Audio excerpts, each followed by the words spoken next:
Okay, good morning all today. It's Dave from Supertech Electronics, and we're going to remove a 2014 Volkswagen CC unit.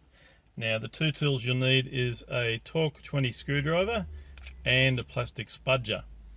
Alright, this is an RNS 510 unit, and common problems are it may not be turning on, and the other thing is they might be stuck in the VW logo.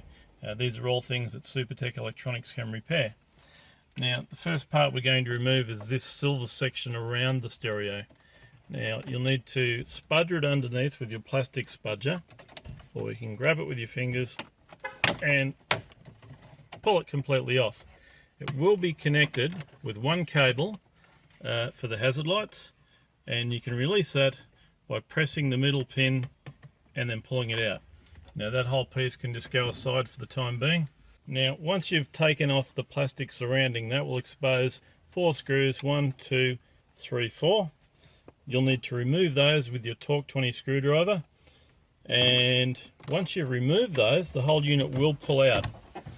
Now, it does have on the back of it some electrical connections, and you'll need to remove those, and then the unit's ready to send off to Supertech Electronics for repair.